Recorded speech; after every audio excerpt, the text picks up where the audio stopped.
అమ్మవారి గురించి మనందరం ప్రతిరోజు అనుభూతిని పొందేది అమ్మవారి ముందుకు వచ్చి చదివితే ఏదో ఒక నామం దగ్గర ఆగిపోతాం. అందుకే కదండి సహస్రనామాలు.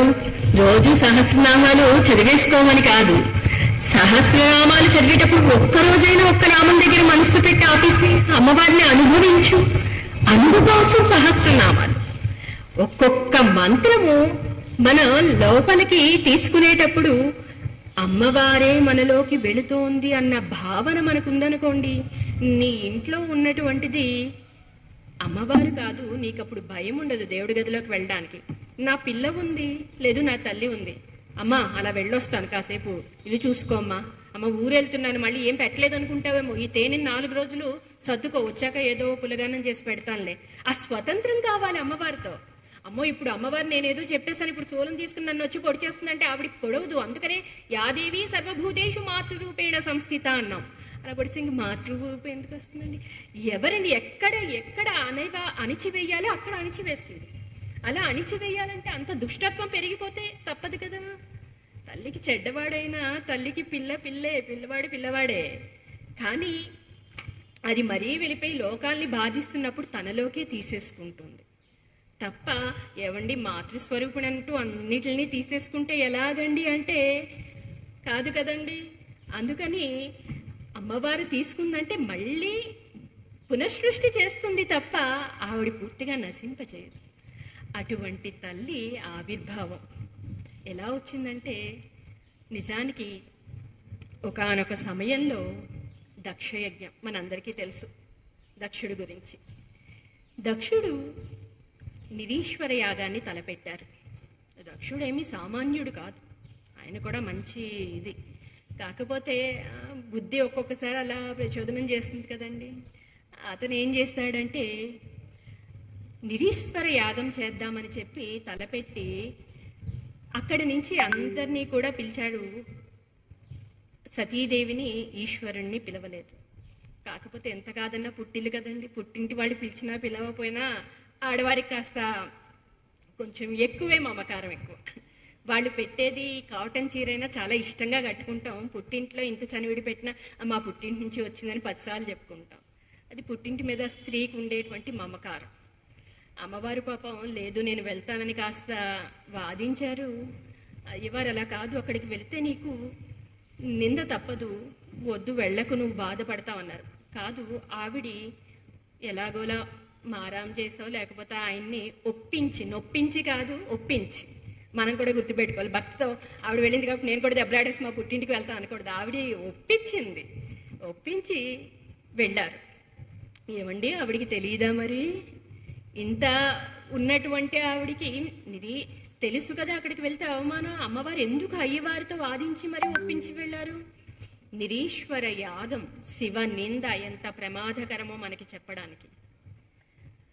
అందుకోసం అమ్మవారు అక్కడికి వెళ్ళారు. ఏది జరగకూడదో అదే జరిగింది. శివనిందని మహాపతివ్రత కదండి. మనకి చెప్తారు మంగళసూత్రం మదినెంత నమ్మినదో అని చెప్పేసి. అమ్మవారు ఆయన హలాహలం మింగినప్పుడు కూడా ఆవిడేం భయపడలేదు. ఆయన చూసారు, ఏం పార్వతి మింగమంటావా అన్నారు. అలానే ఆయన మాట్లాడలేదు కూడా, ఇలా అన్నారు అంతే. ఆవిడ చిరునవ్వు నవ్వారు. ఎందుకని ఆవిడ మాంగళ్యం మీద ఆవిడకి అంత ఇది కాబట్టి ఆవిడ దేన్నైనా సహిస్తారు, పతి నిందని మాత్రం సహించరు. వెంటనే ఆవిడ యోగాగ్నిలో దగ్ధమైపోయారు. ఇది తెలిసిన శివుడు, తెలుసు ఇదంతా జరుగుతుంది, వాళ్ళకి తెలియక కాదు, కాకపోతే తెలియజేయాలి కదా శివనింద ఎంత ప్రమాదకరమో. వెంటనే ఆయన జటాజూటంలోంచి వీరభద్రుడు వచ్చాడు. దక్షయజ్ఞం మొత్తం ధ్వంసం చేశారు. దక్షుడు తెగనరికి మళ్ళీ మేకతలను తీసుకొచ్చి పెట్టా. ఈ వృత్తాంతం అంతా ఇంకా సరే. శివుడు వెళ్ళి ఇంకా ధ్యాన నిమగ్నుడు అయిపోయారు. ఇది వరకు అంటే వర్క్ ఫ్రమ్ హోమ్ కాబట్టి పార్వతీదేవి ఏమంటే ఆ పిల్లలు వచ్చారు, వాళ్ళకి అది కావాలంటే వీళ్ళకి ఇది కావాలంటే కాస్త హాలాహలం అంట అని చెప్పేవారు. ఇప్పుడు ఆవిడ పక్కన లేరు, ఇప్పుడు ఆయన డిస్టర్బ్ చేసేవాళ్ళు లేరు. పోనీ వెళ్ళి ఎవరైనా ఏ ఇంద్రుడో ఇంకెవరైనా వెళ్ళి నాన్నగారు అంటే ఆయన 3వ కన్ను తెరిచారు అనుకోండి, భస్మం అయిపోతారు, భయం. అందుకని ఎవరు వెళ్ళట్లా, ఆయన డిస్టర్బ్ చేసేవాళ్ళు లేరు. చక్కగా ఆయన కూర్చొని ధ్యానం చేసుకుంటున్నారు. ఇప్పుడు అసలు సమస్య మొదలైంది. తారకాసురుడని ఒక రాక్షసుడు బయలుదేరాడు. పాపం ముందు మంచివాడేలేండి, తపస్సు చేసినంత వరకు వాళ్ళు ఎవరు రాక్షసులు కాదు. ఏదైనా ఒక వస్తువు మనకి దొరకనంత వరకు దాని విలువ చాలా ఎక్కువ. ఒకసారి మనకి దొరికిందనుకోండి దాని విలువ కొంచెం తగ్గుతుంది. కాబట్టి ఇప్పుడు ఏమైంది, తారకాసురుడు మంచి తపస్సు చేశాడు, బ్రహ్మగారు ప్రత్యక్షమయ్యారు. ఏమయ్యా ఏం కావాలంటే నాకు చావు ఉండకూడదు అన్నారు. అది ఎలా కుదురుతుంది? కుదరదు. అంటే ఇదంతా కోరికలోనే అసుర ప్రవృత్తి తెలిసిపోతుంది చూడండి. అంటే నిజానికి మనకి బాగా రాక్షసులు అందరూ కూడా ఏంటంటే మొదటిది చావు ఉండకూడదు, అంటే కాలాన్ని ఆపేయడం. ఇది ఎలా ఉంటుందంటే ఒక వాచ్ పెట్టుకుని రేపొద్దున నాకు ఎగ్జామ్ ఉందండి, ఇప్పుడు చదువుకోవడం అవ్వలేదు కాబట్టి 12ంటికి నేను వాచ్ ఆపేస్తాను, పొద్దున్నే 6ంటికి లేచి మళ్ళీ ఆన్ చేసుకుని చదివేసుకున్నాం అనుకోండి, వాచ్ ఆగుతుంది, కాలం ఆగదు. కాలం అన్నిటికీ అతీతం. వెళ్ళే కాలం వెళ్ళిపోతుంది, ఎగ్జామ్ టైం అయిపోతుంది, అదే అయిపోతుంది. మనం మాత్రం ఈ వాచ్ పెట్టుకుని ఇంకా 1 గంట అవ్వలేదండి అనుకుంటూ కూర్చుంటే ఆ కాలాన్ని ఆపేద్దాం అనుకోవడం రాక్షసత్వం, అసుర ప్రవృత్తి అది. ఈయన అనుకున్నారు అలా ఏం కుదరదయ్యా, సాధ్యపడదంటే సరే కాస్త బాగా ఆలోచించి శివపుత్రుడు వల్ల నాకు మరణం కావాలన్నారు. అంటే ఈయన ఎలాగా ధ్యానంలో ఉన్నాడు, ఇప్పుడు ఈయనకి పుత్రుడు ఏం కలుగుతాడు, నాకు మరణం ఏమొస్తుంది, నాకు ఇంక ఇప్పట్లో మరణం లేదు, అసలు మరణమే లేదు. మరి ఒక్కొక్కరికి రాక్షసత్వం. ఒకడేమనుకుంటాడంటే అసలు నరబానరులు అధమం, వారితో మాకు అక్కర్లేదు. ఒకరు అసలు స్త్రీయా, తనేం చేయదు, దానివల్ల నాకు మరణం అక్కర్లేదు. అంటే వీరేం చేయలేరు. ఒకలా నరుడు కాదు, సింహము కాదు, ఇంకేదో కావాలని ఇంకోటి కోరుకుంటారు. పగలు కాదు, రాత్రి కాదు అని చెప్పేసి ఇలాగా. అంటే వాళ్ళ కోరికలు ఎలా ఉంటాయంటే అక్కడ తెలిసిపోతుంది. అదే రావణాసురుడిని, విభీషణుల వారిని తీసుకోండి. రావణాసురుడు మరణం కాకూడదు అన్నారు, కుదరదంటే నరవానరులు అన్నారు. విభీషణుల వారు తపస్సు చేసినప్పుడు నేను ధర్మ మార్గాన్ని తప్పకూడదు అన్నారు, ఆయన చిరంజీవి అయ్యారు. మరి ఇదే చిరంజీవత్వం కదా అతను కూడా కోరుకునేది, ఎందుకు ఇవ్వలేదు? తెలుసు ఈశ్వరుడికి. అలానే మరి ఎందుకండి రాక్షసులకు ఇవ్వడం అస్తమాటం అంటే, మరి వాళ్ళ తపస్సు, వాళ్ళ భక్తి ఏం చేస్తాం, అంతా చక్కగా అప్పటి వరకు వాళ్ళు బాగానే ఉన్నారు.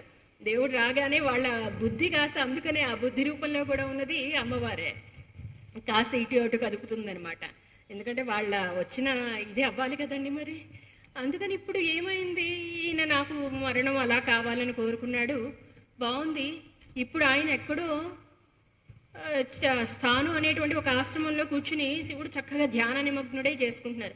ఇక అమ్మవారు పర్వతరాజుకి మేనకాదేవి ఇద్దరు తపస్సు వల్ల ఆవిడికి పార్వతీదేవిగా వచ్చింది అక్కడికి. ఆవిడ్ని నారద మహర్షి చెప్పిన ప్రకారం స్వామివారి దగ్గర పరిచర్యలు చేయడానికి, ఆయనకి అన్నీ అందివ్వడానికి అక్కడ పెట్టారు. ఆవిడ కూడా ఎప్పుడు ఆయన దగ్గరికే కదండి చేరాల్సింది, కాబట్టి ఆవిడ అక్కడ అన్నీ అందిస్తూ అన్నీ చేస్తున్నారు. ఈలోపు తారకాసురుడు మితిమీరడం మొదలైంది. అంటే ఏమిటి, ఇంకా రాక్షసత్వం ఏంటంటే అవతల వాడు సుఖపడకూడదు, వాడి జాతి సుఖపడాలి అంతే. మనం ఇప్పుడు చూస్తున్నాగా, ఎక్కడ లేరు బండు, మనలోనే ఉన్నారు. నిజానికి చెప్పుకుంటే మళ్ళీ ఇప్పుడు అందరూ యుద్ధానికి వస్తారు, ఎందుకులేండి. కాబట్టి బండు ఎప్పుడూ ఉన్నాడు, ఎప్పుడు మారడు. అందుకనే ఏదో ఒక రూపంలో వస్తారు పాపం. అందుకనే కదా ఇంతమంది పీఠాధిపతులు వెళ్ళి ఇన్ని మతాలు కాదు, సనాతన ధర్మం కోసం ఇంత కష్టపడుతున్నది. కాబట్టి ఆయన ఏమనుకున్నారంటే, ఆయన ధ్యాన నిమగ్నుడయ్యారు. దేవతలందరి దగ్గరికి వెళ్ళారు. దేవతలు కుయ్యోమరు అంటూ ఇంద్రుడి దగ్గరికి వెళ్ళి, ఏమయ్యా ఇంద్ర, మా వంతు అయిపోయింది, ఇక వచ్చేది నీ దగ్గరికే, చూసుకోవయ్యా అన్నారు. ఇంకా ఇంద్రుడికి భయం మొదలైంది. ఏదైనా పాప ఇంద్ర పదవి ఇలా కదండి, కాస్త ఎప్పుడు భయం ఆయనకే. ఎందుకంటే ఇంద్ర పదవి అన్నది అంత గొప్పది కాబట్టి అందరి కళ్ళు దాని మీద ఉంటాయి. ఏది అందంగా బంగారం ఇత్తడి పెట్టి వెళ్ళి తీసుకోండి అంటే ఎవరైనా ఇత్తడి దగ్గరికి ఎందుకు వెళ్తారండి, బంగారం వైపుకే వెళ్తారు. కాబట్టి ఇంద్రభోగాలు, ఇంద్ర పదవి అది కూడా శాశ్వతం కాదు సుమా. మోక్షమే శాశ్వతం, స్వర్గానికి వెళ్ళినా మళ్ళీ రావాలి. ఇంద్రుడు కూడా శాశ్వతం కాదు. కాబట్టి అందరూ అమ్మవారిలో వెళ్లాల్సిందే. కాబట్టి ఇటువంటి ఇంద్రుడు ఏం చేశాడు, ఇప్పుడు ఏం తెలియదు, బ్రహ్మగారి దగ్గరికి వెళ్ళి ఏం చేయమంటారు, తారకాసురుడు వచ్చేస్తున్నాడు, మీరేమో వరాలు ఇచ్చేస్తారు, బాగానే ఉంది, ఇప్పుడు మా పరిస్థితి ఏమిటండి అన్నారు. అంటే ఒక పంచేవయ్య, మన్మధుడు ఉన్నాడు కదా, మన్మధుడిని పిలిపించి ఒక మన్మథ బాణం వెయ్యమను, వాళ్ళిద్దరు వివాహం అవుతుంది, ఇప్పుడు శివుడికి పుట్టే కుమారుడి వల్లే కదా మరణం వస్తుంది అన్నాడు. సరే అని చెప్పేసి మన్మధుడిని పిలిపించారు. అంత కాదు ఇంత కాదని మన్మధుడిని ఉబ్బి తబ్బిబ్బి చేసేసి, నీ వల్ల కాదు, నువ్వు అసలు ఏదైనా చేసేస్తావు, బ్రహ్మగారు అంతటి వారి మీద నువ్వు బాణం వేసేసావు అంటే. ఒక్కొక్కసారి పొగడ్తలు కూడా ఎంత ప్రమాదకరమో చూడండి. ఎవరైనా పొగిడారంటే 2 రకాలుగా ఆలోచించుకోవాలి. ఒకటి మన ఉన్నతి, అది ప్రోత్సాహానికి పనికి వస్తుంది. ఏమంటే పలానా చోటుకి వెళ్తున్నా, అయ్యో వెళ్ళండి అమ్మా, ఖచ్చితంగా మీకు బాగుంటుంది, వెళ్తే అబ్బే మీరు తప్ప అక్కడ ఎవరు కూర్చోలేరండి, మీరు వెళ్ళండి చూస్తామంటారు. మనం ఇక్కడ కూర్చోగానే వాళ్ళు బై బై చెప్పి వెనక నుంచి చెడిపోతారు. కాబట్టి జాగ్రత్తగా చూసుకోవాలి మన పొగిడే వాళ్ళలో కూడా ఏది ఏమిటి అని. ఈ మన్మధుడు పాపం బాగుంది, వసంతుడు చెప్తున్నాడు, కంగారు పడకయ్యా మన్మధ, ఏదో తేడాగా ఉంది, ఆగని రతీదేవి చెప్తోంది. ఏంటి ఎక్కడికి వెళ్తున్నారు, ఆగండి అని. అబ్బాయి అసలు ఇంకా మన్మధుడు ఇంకా తబ్బి ఉబ్బిపోయిపోతున్నాడు, నాకు ఇంకేముంది, నా అంత గొప్పవాళ్ళు లేతే ఇప్పుడు దేవకార్యం జరగాలంటే నేను తప్ప వాళ్ళకి గతి లేదు అని. ఇక్కడ ఉపమానం అనుకోకండి. ఇదే సుందరాకాండలో హనుమ గారిని తీసుకోండి. హనుమ లంకని దాటి వెళ్లాల్సి వచ్చినప్పుడు జాంబవంతులు వారు ఏం చెప్పారంటే, హనుమ, మా అందరి శక్తి కొంతే ఉంది, మేము ఒకరు కొంత దూరం వెళ్తాం, కొంతమంది దాటగలం సముద్రాన్ని, మరి కొంతమంది మళ్ళీ రాలేము, కానీ హనుమ నువ్వు వెళ్ళి రాగలవు, అంత శక్తి నీకుందని. అప్పుడు వెంటనే హనుమ అయితే ఇంకొకళ్ళు అయితే ఏమనాలి, ఆ శబాష్, ఇప్పుడు మీ అందరికీ నేనే కదా కాబట్టి నాకు ఇప్పుడు కావాల్సినవన్నీ ముందు అమర్చండి, తర్వాత. ఆయన అలా అనలేదు. 4 దిక్కులకి నమస్కరించి సుందరాకాండలో ఒక్కొక్కడే చదువుతుంటే ఆయన వెళ్ళేది ఒళ్ళు గగ్గురు పరిచిన వాళ్ళు ఎవరు ఉండరు. అందుకని సుందరాకాండ సుందరం, తర్వాత సౌందర్యలహరి సుందరం. అలాగా హనుమ అలా వెళ్ళేటప్పుడు ఆయన కించిత్ గర్వాన్ని పొందలేదు అక్కడ. అందుకని అందరికీ నమస్కరించి, దేవతలందరికీ నమస్కరించి, రామ కార్యానికి ఎటువంటి విఘ్నం కాకూడదని వెళ్ళి సీతమ్మ జాడని కనుక్కున్నారు. కొన్ని సీతాదేవి దగ్గరికి వెళ్ళాక, అమ్మ నేను చాలా గొప్పవాడిని అమ్మ, నేను తప్ప ఎవరు రాలేరు కాబట్టి నేను వచ్చాను ఇక్కడికి అనలేదు ఆయన. అమ్మ, ఉన్నవారిలో కాస్త తక్కువ శక్తి నాకే ఉందమ్మా, అందుకనే నా దగ్గరికి నన్ను పంపారన్నారు. అది హనుమవారు. అందుకనే హనుమకి నమస్కరిస్తే బుద్ధి ప్రచోదనం అవుతుంది. తోమస్మిన్ కార్య నిర్యోగే ప్రమాణమ హరిసత్తమ హనుమన్యత్నమాస్తాయ దుఃఖక్షయకరో భవ అంటారు. దుఃఖాన్ని తొలగించాలనే హనుమే.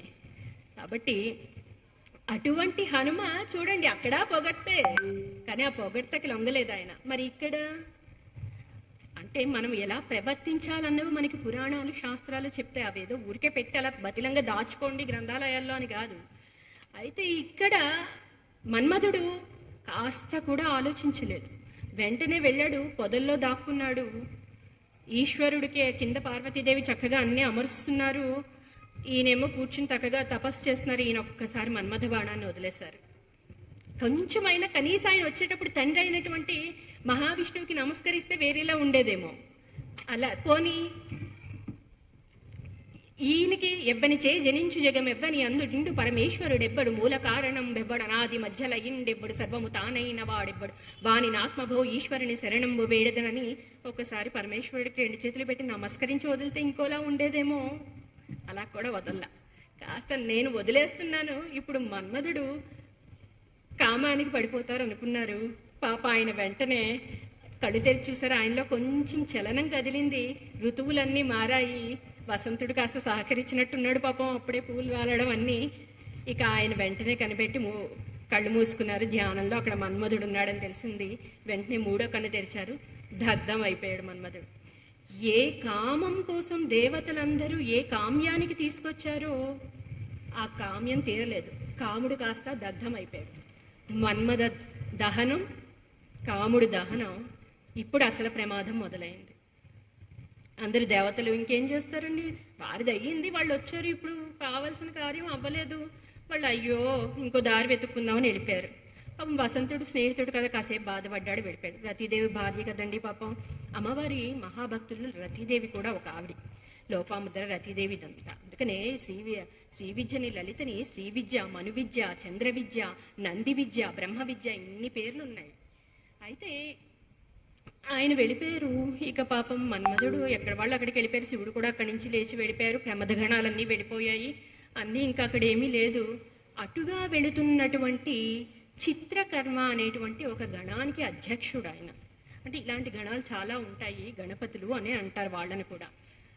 ఆయన ఏం చేశారు, ఈ తెల్లగా బూది అయిపోయింది చూసారా. అంటే నిజానికి చూడండి, కామంలోంచి వచ్చినటువంటి కోపం, ఈ కోపంలోంచి పుడతాడు ఇప్పుడు క్రోధుడు. అయితే ఈయన అటు వెళుతూ ఆ బూది కుప్పను చూసి ఒక బొమ్మను చేద్దామని చక్కగా ఒక బొమ్మను చేశారు. అంటే ఒక్కొక్కరికి ఒక్కొక్క అలవాటు ఉంటుంది. బాగా రైటింగ్ చేసే వాళ్ళకి ఒక పుస్తకం పెన్ను ఇచ్చామనుకోండి, వాళ్ళకి చుట్టుపక్కల దాంతో సంబంధం ఉండదు, ఒక అదేదో మెదులుతుంది చక్కగా రాసేస్తారు. ఒక పెయింటర్కి పెయింట్ బ్రష్ ఇస్తే చక్కటి బొమ్మ గీసేస్తాడు. అలాగా ఆయనకి పాపం బొమ్మలు చేసే అలవాటు ఉన్నట్టుంది. అంటే ఆయనకి సంజీవిని విద్య కూడా తెలుసు. కాబట్టి వెంటనే ఈ బూది కుప్ప బూది బాగుంది, ఓ బొమ్మను చేస్తే బాగుందని చక్కటి బొమ్మను చేశారు. అప్పటికి బ్రహ్మగారు వారిస్తున్నారు, బండ వద్దు అని. దీనికి రకరకాల అర్థాలున్నాయి. సిగ్గు అని, బండ అని, లేదు బలవంతుడని, చాలా రకాల అర్థాలనే చెప్పారు బ్రహ్మాండ పురాణంలో కూడా. అయితే వారించినా కూడా ఈయనకున్న ఉత్సాహంతో చేసేసి దానికి ప్రాణం పోశారు. ఈ శతరుద్రీయ మంత్రాన్ని కూడా చక్కగా ఉపదేశించారు. ఇప్పుడు ఈయన బాగానే తపస్సు చేశాడు పాపం. ఇంత చేశాక శివుడు ప్రత్యక్షమయ్యాడు. ఆయనకి పేరు బండు. ఏదో బ్రహ్మగారు చెప్పారు బాగుందని బండు కింద పెట్టేసుకున్నారు. ఇక అసలు ప్రమాదం ఇక్కడ మొదలైంది. ఈ బండుడికి ఈశ్వరుడు ప్రత్యక్షమయ్యాడు. శతరుద్రీయ మంత్రానికి ఆయనను 60,000 సంవత్సరాలు పరిపాలిస్తావే, చాలా బాగుంది, ఏం కావాలి కోరుకో అంటే, రాక్షసుడు కదండి ఏమన్నాడంటే, నాతో ఈ బ్రహ్మాండంలో ఎవరు నా ముందు నిలబడినా వాళ్ళలో సగం శక్తి నాకు వచ్చేయాలి. ఇక్కడ ఏ యజ్ఞ యాగాదులు చేసినా సగం నాకు వచ్చేయాలి ఫలితం. సరే తదాస్తు అన్నారు. ఆయన వెళ్ళిపోయారు. ఇక ఎలా మొదలయ్యాడు? ఇప్పటి వరకు బాగానే ఉంది పాపం. ఇప్పటికి ఇంకా చెడు చెయ్యాలన్న ఉద్దేశం బండుడికి రాలేదు. ఇప్పుడు ఈ రాక్షస గురువైనటువంటి శుక్రాచార్యుల వారు వచ్చారు. శుక్రాచార్యుల వారు రాగానే, ఇప్పటి వరకు మేము వెతుకుతున్నాం నీలాంటి వాడిని, శభాష్ మంచివాడు దొరికాడు ఇప్పుడు మనకి రాక్షస నాయకుడు, మన రాక్షస జాతిని కొంచెం వృద్ధి చెందించాలయ్యా, ఎలాగైనా కూడా నువ్వు కొంచెం ఏం చేస్తావంటే, అంటే వేరొక జాతి పెంపొందకుండా మన రాక్షస జాతి మాత్రమే పెంపొందేలా ఏదైనా పథకాన్ని ఆలోచించవయ్యా అన్నారు. అంటే ఇప్పుడు నెమ్మదిగా రాక్షస సూచనలు మొదలయ్యాయి లోపల. ఈయన అలాగే ఈయన్ని కాస్త పొగడ్డం కోసం శూన్యక పట్టణం అని ఒక చక్కటి పట్టణాన్ని విశ్వకర్మని పిలిపించి ఆయన చక్కగా భవంతులు అన్నీ కూడా అమర్చిస్తారు. చూడండి, శూన్యక పట్టణం అంటేనే శూన్యం, అంటే ఏమీ లేదు. ఏమీ లేని దాన్ని ఏదో ఉందని భ్రాంతి చెందడమే శూన్యం. ఆ పేరే ఎలా ఉందో చూడండి, అసలు ఒక్కొక్క పేరు. అయితే ఆ శూన్యక పట్టణానికి మొత్తము అక్కడ ఉన్నటువంటి శూన్యక పట్టణంలో చాలా భోగభాగాలు భాగ్యాలు ఏవి కావాలో అవన్నీ అమర్చేశారు. ఈలోపు ఈ బండుడికి తనలోంచి ఇంకో ఇద్దరిని తీశాడు, విషంగుడు విషుక్రుడు అని. వీరిద్దరూ కూడా చాలా బాగుంది, విశేషంగా ఉంది. వీళ్ళేమనుకున్నారంటే, తనలోంచి వచ్చాడుగా తమ్ముళ్ళు అని చెప్పుకుందాం. అయితే ఇప్పుడు మన జాతి పెంపొందాలంటే ఏం చేయాలి? మన వాళ్లే పుట్టాలి, మిగతా వాళ్ళు ఎవరు ఉండకూడదు. అయితే ఇందులో ఒక తమ్ముడిని పాతాళానికి అధోలోకానికి పంపారు, ఇంకొక తమ్ముడిని ఊర్ధ్వలోకానికి పంపారు. ఇలా ఊర్ధ్వలోకానికి పంపాక వీరందరూ ఏం చేశారు? కామ ప్రళయాన్ని సృష్టించారు. అంటే ఎక్కడైతే చక్కగా ఒక పచ్చటి చెట్టు ఉంటుందో అందులో రసం మొత్తం లాగేసామనుకోండి, ఏమవుతుంది? ఎండు మావిలా అయిపోతుంది నిర్జీవంగా. అలా ఇప్పుడు లోపల ఆ కామ ప్రళయాన్ని సృష్టించి వారిలో కోరిక లేదు. ఏది చెయ్యాలని, పూజ చేయాలని కానీ, ఒక హోమం చెయ్యాలని కానీ, యజ్ఞం చెయ్యాలని కానీ ఏది లేదు, ఉత్సాహత లేదు సింపుల్గా చెప్పాలంటే. అయితే అలా ఉత్సాహం కోల్పోవడంతో వీరికి అర్థమవుతుంది, దేవతలకి తెలుస్తోంది ఇక్కడ మొత్తం 3 లోకాలని ముల్లోకాలని ఆక్రమించేశారు. అప్పుడు దేవతలకి తెలిసింది ఏదో జరుగుతోంది, దీన్ని జాగ్రత్తగా గమనించడం లేదు, ఇక్కడ ఏదో జరుగుతుంది. అంటే బండు అందరిలోకి వెళ్ళి ఈ కామ ప్రళయాన్ని, అంటే ఎక్కడ కామం తీరక కోపంలో కామంలోంచి వచ్చినటువంటి కోపంలోంచి వచ్చినటువంటి క్రోధుడు బండు. కోపం అనుకోండి కొన్ని రోజుల నుండి పోతుంది, పర్వాలేదు. క్రోధం అనుకోండి మనసులో పెట్టుకుని అవతల వాడిని ఎదగనివ్వకుండా మానసికంగా మనం అందుకని ఒక్కొక్క మాట పదిలం మనసుని బద్దలగొట్టేస్తుంది. అంత జాగ్రత్తగా ఉండాలి. ఒక్కొక్కసారి ఎంత దగ్గర వాళ్ళైనా కదా, ఒక్క మాట వదిలేసాం అనుకోండి అది మళ్ళీ అతుక్కోదు. ఇప్పుడు మనకు కావాలి, ఇది కామం, ఆ ఇల్లు కావాలండి, సరే మనకి ఏదో అవ్వలేదు, మన పక్క వాళ్ళు కొనుక్కున్నారు, కోపం, అక్కడి వరకు పర్వాలేదు, ఏదో కోపం వాళ్ళు కొనేసుకున్నారు, మనం కూడా కొనుక్కోవాలి. మనకు కొనుక్కొని వాళ్ళు కొనుక్కున్నారు కాబట్టి ఆ ఇల్లు వాళ్ళకు ఉండకూడదు, ఇది క్రోధం. ఇది రెగ్యులర్గా కలియుగంలో కలి లక్షణం అనమాట. ఎప్పుడూ ఉన్నారు రాక్షసులు, కలికాలంలో కాస్త ఎక్కువ వాళ్ళంతే.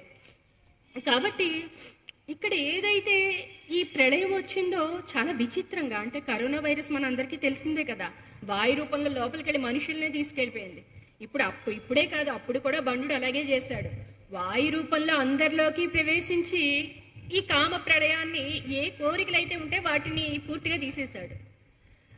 ఇక ఇప్పుడు ఏమో వాళ్ళ సృష్టి ఆగిపోతుంది. ఓ రకంగా చెప్పాలంటే, ఏదైనా సృష్టి కలగాలంటే ఆ అన్యోన్యత, అనురాగం కావాలి కదండి.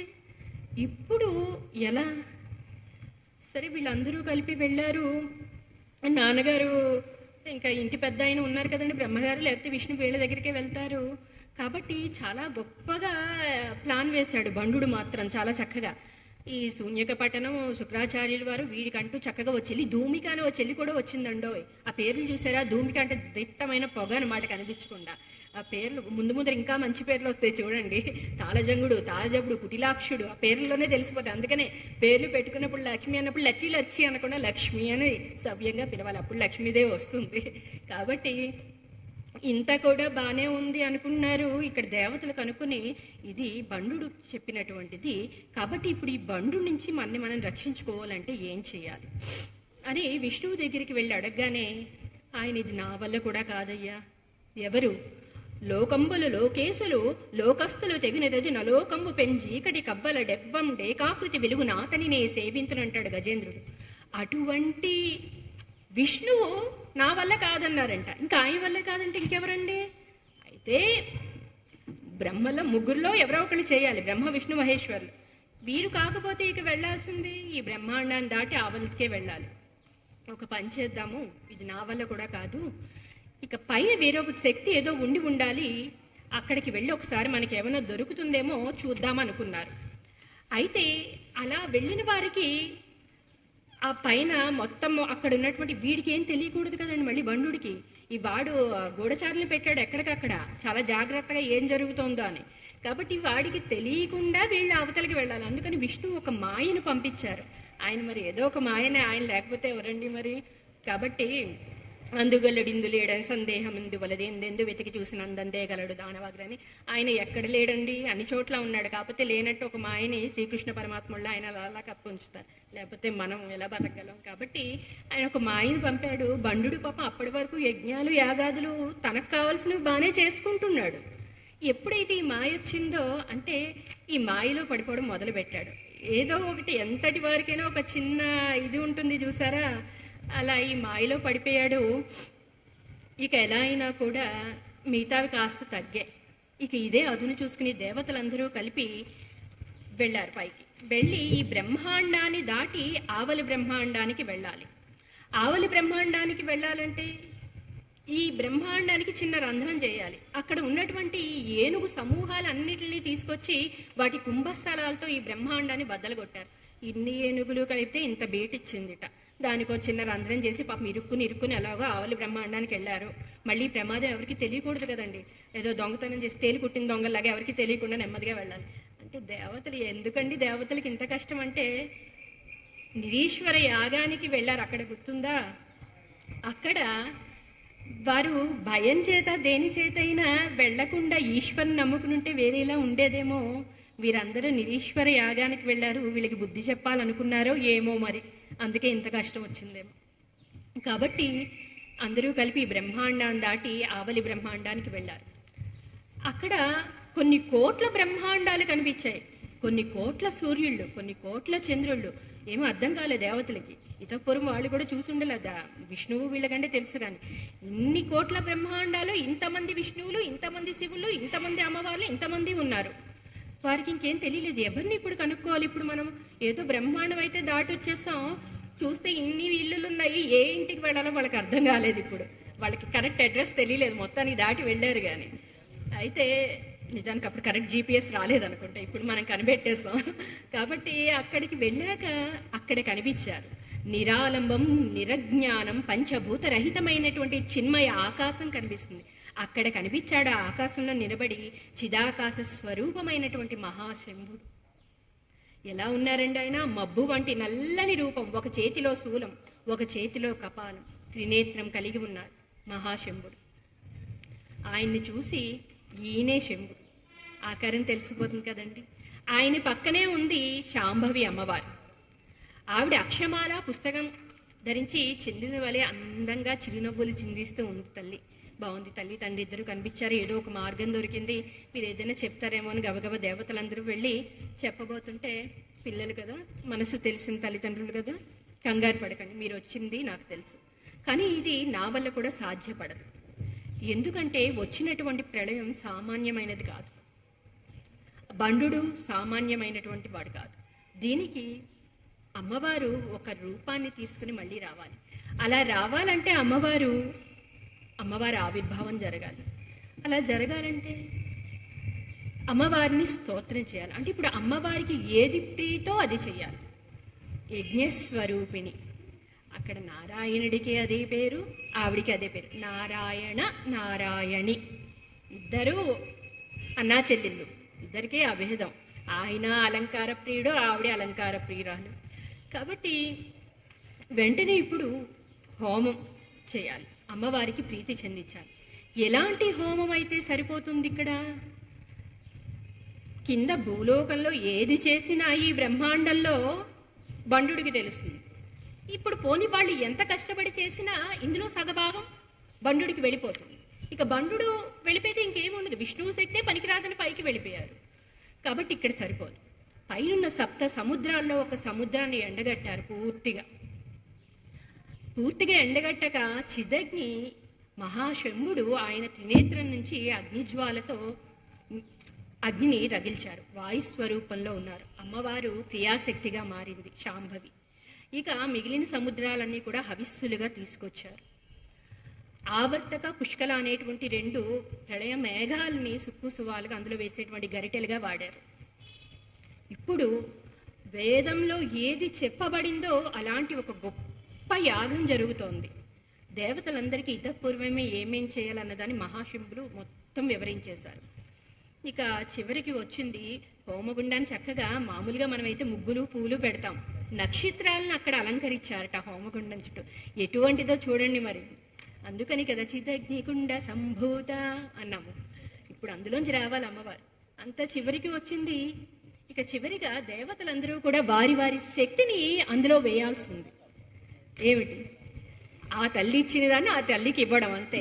ఏది ఆవిడ ఇబ్బంది అండి, ఇందులో ఏది మనం సంపాదించుకున్నది కాదు.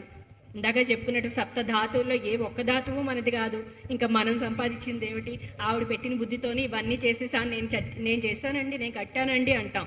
ఆ నేను అహం అహం అహం అహం, ఆ అహం తొలగిన రోజే బ్రహ్మాన్ని తెలుసుకోగలం. అందుకనే చిన్ముద్ర వేసుకుని వినవయ్యా అంటారు దక్షిణామూర్తి. కాబట్టి ఇంత ఉన్నటువంటి ఇది దాటి వెళ్ళి అమ్మవారి దగ్గరికి వారు వెళ్ళారు. ఈ చిదగ్ని అగ్ని మొత్తం కూడా ఏర్పాటు చేశారు. వారి వారి శక్తులు వేశాక అందులోంచి చిదగ్ని మొత్తం కూడా అయ్యింది. ఆ సంతోషం అయింది. అక్కడ ఇప్పుడు ఏ మహాశంభుడు ఉన్నారో ఆయన వాయు రూపం నుంచి స్వస్వరూపానికి వచ్చేసారు. స్వస్వరూపానికి రాగానే ఇక అందులోంచి అమ్మవారి ఆవిర్భావం వచ్చినప్పుడు ఎలా వచ్చిందండి? ప్రాదుర్భూవ పరమం తేజఃపుంజం మనూపమం కోటి సూర్య ప్రతీకాసం చంద్రకోటి సుశీతలం తన్మధ్యమే సముదభూ చక్రాకార మనుత్తమం తన్మధ్యమే మహాదేవి ముదయార్క సమప్రభాం అన్నారు. కాబట్టి అమ్మవారు ఆ చిదిగ్ని గుండం నుంచి వచ్చినప్పుడు ముందుగా ఒక ప్రకాశం వచ్చింది. ఆ ప్రకాశంలోంచి, అంటే నిజానికి పరమాత్మకు ఒక రూపం లేదు, అందుకనే తేజస్సు. ఆ ప్రకాశంలోంచి వచ్చినటువంటి ఆ రూపంలోంచి ఇప్పుడు ఒక ఆకారం వస్తుంది. అది ఎలా ఉందంటండి? చిదగ్నిగుండం కదా, ఏమైనా వేడి సగలు వచ్చేస్తుందా అంటే కాదు. కోటి సూర్య ప్రతీకాసం, కొన్ని కోట్ల సూర్యుని యొక్క వెలుగు. ఒక సూర్యుడిని ఇలా చూస్తే ఇలా ఉంది, ఆయన దగ్గరికి వెళ్తే మనం ఉండగలమా? అటువంటి కోటి సూర్య ప్రకాశం, అంత కోటి సూర్యుని యొక్క ప్రకాశము అది కానట్టు ఇంకా చంద్రకోటి సుశీతలం అన్నారు. చంద్రుడు ఎంత కొన్ని కోట్ల చంద్రుడు వెన్నెలుందనుకోండి, చంద్రుడు అంటేనే మనఃకారకుడు. ఆయన చూరగానే ఎవరైనా మనసు అబ్బాయి పౌర్ణమి చంద్రుడు ఏంటండి ఇప్పుడు అనరు. చిన్నపిల్లోడి దగ్గర నుంచి అందరూ మనస్సుకి ఆహ్లాదాన్ని ఇచ్చేటువంటిది చంద్రుడు. కాబట్టి అంత చల్లదనాన్ని వచ్చిందిట. ఇక దేవతలు ఏదో పొద్దున్నే ఆఫీస్కి వెళ్ళి అమ్మ సాయంత్రం వస్తే అప్పటి వరకు అన్నీ చేసిన అమ్మమ్మను మర్చిపోయి అమ్మ రాగానే వీళ్ళు వెళ్ళిపోయినట్టు దేవతలందరూ అమ్మవారిని చూసి ఇంకా కేరింతలు, కోలాహలం, వాళ్ళ ఆనందం. అమ్మవారు రావడం కూడా రత్న ఖచ్చిత వైఢూర్యాలతో కూడినటువంటి పెద్ద కిరీటం, ఆ కిరీటం కింద గిరిజాల నొక్కులు కలిగినటువంటి ఆ జుట్టుకు కబరీబంధం, ఎంత పెద్ద కబరీబంధమో, చెంపక, అశోక, పున్నాగ, సౌగిందక పువ్వులన్నీ చుట్టూ అమర్చుకుని కదంబ గుత్తులని చెవి కిందకి వేలాడుతూ ఒకటేమో చంద్రుడు, ఒకటేమో సూర్యుడు, మధ్యలోనేమో అగ్ని, చంద్ర సూర్య అగ్ని, 3 నేత్రములు కలిగినటువంటి తల్లి. చెవి కుండలాలు శ్రీచక్రాలుగా ఉంది. కంఠానికి అనేకమైనటువంటి ఆభరణాలు, అంగదాలు పెట్టుకుంది అమ్మవారి. సన్నటి నడుమ, నడానికి వడ్డానం పైన సన్నటి తీగ, దానికి చిన్ని మువ్వలుట. గాలికి ఆ మువ్వలిలా ఊగుతూ ఉంటే ఆ శబ్దానికి హ్రీంకారంట, బీజాక్షరం. ఆ మువ్వల శబ్దం ఏంటండి? హ్రీం, హ్రీంకార బీజం అంట అమ్మవారిది. కాబట్టి అందుకని భువనేశ్వరి మంత్రం అది. కాబట్టి అలా అమ్మవారి పాదాలు చక్కటి ఎర్ర చీర పెద్ద పచ్చ అంచు కట్టుకుంది, చేతి నిండా గాజులు వేసుకుంది, చక్కటి సువాసన కలిగినటువంటి నక్కీరోపాఖ్యానంలో చెప్తారు. నక్కీరుడు తగదిది ఆ సభకు ఇది కాదని చెప్పి చక్కటి ఇది అమ్మవారి జుత్తు గురించి చెప్తే సుగంధం పరిమళాల గురించి, అలా సహజ సుగంధాలతోనే నిండినటువంటి తల్లి ఇక అమ్మవారి పాదాలు లేత పారాణి పాదాలు. 16 ఏళ్ల వయస్సే కదండి, షోడశ వయస్కురాలు కదా అమ్మవారు. ఇక పద్మరాగమణులు ఎలా మెరిసిపోతాయి, అలా లేత బుగ్గలు. అమ్మవారిని చూస్తుంటే తన్మయత్వంతో అబ్బా ఇంత లావణ్యంలో లోకానతీత్య లలితే లలితా తేనె సోచ్యతే అన్నది అందుకోసం. అంత లావణ్యంగా ఉందిట అమ్మవారు. ఇక మైమరిచిపోతూ అందరూ అమ్మవారు మా అమ్మ వచ్చింది, ఇక మనకి బండుని సంహరించేస్తుంది, ఇంకా ఎంత ఆనందం అంటే వాళ్ళకి పట్టరాని ఆనందం అంతా కూడా వచ్చేసింది. ఇలా వచ్చిన తర్వాత వాళ్ళంతా ఏం చేశారండి, అమ్మవారికి వారి వారి దగ్గర ఉన్నటువంటి విశేషమైనటువంటి వింజామరులని పుష్పగుచ్చాలని అన్నిటిని ఇంద్రుడి దగ్గర నుంచి ప్రతి ఒక్కరు, ఇది ఎలా అంటే మన తల్లిదండ్రుల దగ్గర డబ్బులు తీసుకుని వాళ్ళు పుట్టినరోజుకి చిన్నప్పుడు మనమే తీసి గిఫ్ట్ ఇచ్చినట్టు అనమాట. అమ్మవారు వారికి ఏమిచ్చిందో, ఎందుకంటే ఇప్పుడు అమ్మవారి ఆవిర్భావం జరగగానే దేవతలందరికీ తిరిగి 1000 రెట్ల శక్తితో వారందరినీ కూడా ఇచ్చేసింది. వాళ్ళు ఏ శక్తులు సమర్పించారో వాటి అన్నిటినీ కూడా. అటువంటి తల్లి చిరునవ్వులు చిందిస్తూ ఆవిర్భవించిన తర్వాత వీరందరూ స్తోత్రం చేశారు, విశేషమైనటువంటి స్తోత్రం. ఆ స్తోత్రం ఏమిటంటే ఇప్పటికీ కూడా లలితా సహస్రనామం మనం చదవలేని పక్షంలో ఈ 25 నామాలు.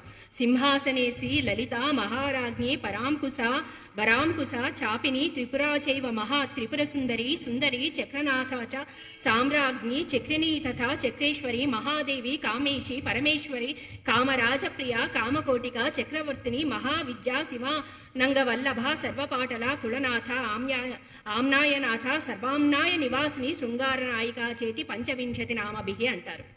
మన పుస్తకాల్లో చివర ఉంటుంది.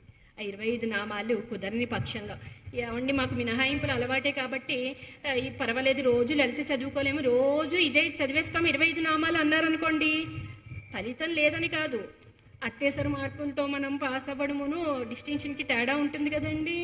అమ్మవారి రక్షణ ఎప్పుడూ ఇస్తుంది, ఆవిని శ్రీమాత అన్న ఇస్తుంది. కానీ నువ్వు కోరుకునే దాన్ని బట్టి మోక్షం కావాలంటే చేయాల్సిన సాధన కాస్త ఎక్కువ ఉంటుంది. అందుకని కాబట్టి దీనికి ఇలా అమ్మవారి యొక్క ఆవిర్భావం జరిగింది. కాబట్టి ఇలా ఇంకా ఈరోజు ఇంకా బండాసుర వధ అంతా కూడా చెప్పేద్దాం అనుకున్నాను. అమ్మవారు ఇక్కడ వరకు చెప్పించారు, సంతోషం. చాలా అమ్మవారు ఏది చెప్పించారు అది. నిజానికి ఇక్కడ ఒక చిన్న ఇది చెప్తాను. 4 రోజుల నుంచి గొంతు సహకరించట్లేదు, రకరకాల ఇబ్బందులు కూడా వచ్చాయి. మొదటిసారి ఇలా ఫిజికల్గా మీ అందరి ముందు చెప్పడం, దీనికి మొదటిగా మన రవి గారు అమ్మ మీరు ఇలా చెప్పాలనగానే నేను చెప్పనండి, నేను అసలు ఎప్పుడు ఫిజికల్గా చెప్పలేదు అంటే, తర్వాత మా వారు అన్నారు ఏమిటి నువ్వే చెప్పేద్దాం అనుకుంటున్నావో, చెప్పించేది అమ్మవారు, ఏదో నువ్వే అంతా చెప్పేసినట్టు చాలా ఎక్కువ ఫీల్ అయిపోతున్నావు అన్నారు. నిజానికి ఈ 4 రోజుల్లో నేను ఈ రోజు కూడా నా గొంతు మీకు రెగ్యులర్గా నా గొంతు వినే వాళ్ళకి తెలిసి ఉంటుంది. అలా అమ్మ అసలు ఇక్కడికి వచ్చి జ్ఞప్తికి వస్తుందా, ఇంతమంది కొత్త వాళ్ళు ఉంటారు, ఎలా చెప్పగలను అనుకున్నా. కానీ ఇంత పెద్దవాళ్ళు వీళ్ళు చేసేటువంటి కార్యక్రమం ఉంది, చాలా విశేషమైనటువంటిది. ఇలాంటి వాళ్ళని ఆదర్శంగా తీసుకుని నిజానికి ముందు ముందు ఇలాంటి కార్యక్రమాలు ఎన్నెన్నో జరగాలని, అందులో భాగంగా నేను కూడా కావాలని కోరుకుంటూ, జ్ఞానానందమయం దేవం నిర్మల స్ఫటికాకృతిం ఆధారం సర్వ విద్యానాం హైగ్రీవం ఉపాస్మహే. నిజానికి లలితని పట్టుకోవడం అంటే క్షీరసాగర మథనంలో మనం ముందర హాలాహలం తర్వాత అనేకమైనటువంటి వచ్చాయి, తర్వాత అమృతం వచ్చింది. లలితా సహస్రనామం కూడా అంతే. అది పట్టుకున్నప్పుడు ఇబ్బందులు వస్తాయి, రకరకాలు ఇవి వస్తాయి, కానీ దేన్ని పట్టుకుని నిలబడుతున్నాం అన్నది ప్రధానం. పట్టుకున్నప్పుడు అమృతం లాగానే లలితని అమ్మవారు అందిస్తుంది. కాబట్టి అమ్మవారి అనుగ్రహంతో అమ్మవారు చెప్పించింది, సంతోషం. అవి వినాలనుకున్నాను. ఇంత చిన్న పిల్ల మా అందరూ ఇలా చెప్తూ ఉంటే చాలా అద్భుతంగా అనిపించింది. ఇంకా ఏమిటి బండాసురుడు రావట్లేదు, ఇంకా అమ్మవారినే పిలుస్తున్నది ఈవిడ, టైం అయిపోతుంది అని అనుకోవడం కూడా జరిగింది. చాలా చాలా సంతోషం అమ్మ. నీకు పరమేశ్వరుడు ఆయురారోగ్యాలు ఇచ్చి అష్టైశ్వర్యాలతో అఖండ సౌభాగ్యంతో ఉండాలని కోరుకుంటూ నీ ప్రయాణం ఇంకా ఇలా జరగాలని మనస్ఫూర్తిగా ఆశీర్వదిస్తున్నాం. చాలా సంతోషం. నేను ఫస్ట్ ఒక పాట పాడదాం అనుకున్నాను, కానీ అంటే ఏమిటో హడావుడైపోయింది. ఏమిటి ఈవిడ వచ్చే ఆవిడ వస్తారని చూడడం, కానీ తీరా ఆవిడ వచ్చేసరికి మాకెవరో తెలియలేదు.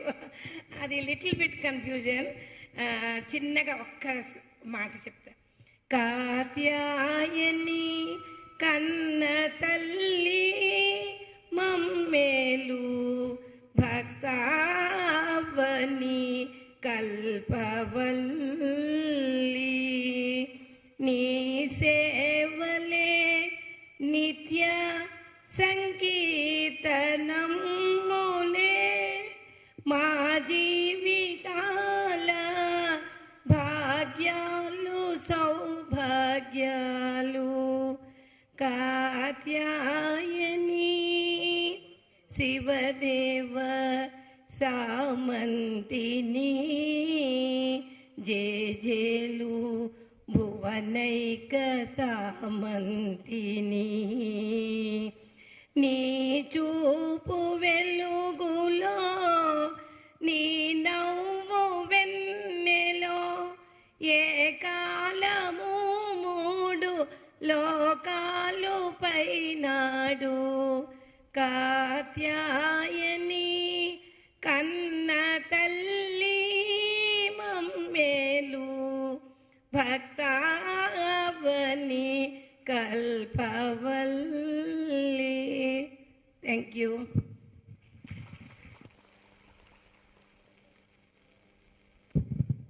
రవికుమారి గారికి ధన్యవాదాలు. మన సాంప్రదాయం ప్రకారము చక్కగా ఇంత చక్కటి ప్రవచనం అందజేసిన వారికి పెద్దవాళ్ళందరూ ఆశీర్వదిస్తూ, ఆవిడికి మరింత ఉజ్వల భవిష్యత్తు ఆకాంక్షిస్తూ, మన తెలుగింటి ఆడపడుచుగా మా గడపలోకి వచ్చి ఇచ్చేసినందుకు వారికి చక్కటి పసుకుంకుమలతో సత్కారం. జీవితంలో ఎన్నో సాధిస్తాం, ఎన్నో మెట్లెక్కుతాం, ఎంతో ఉన్నత శిఖరాలు కదులుతాం. కానీ అన్నిటికీ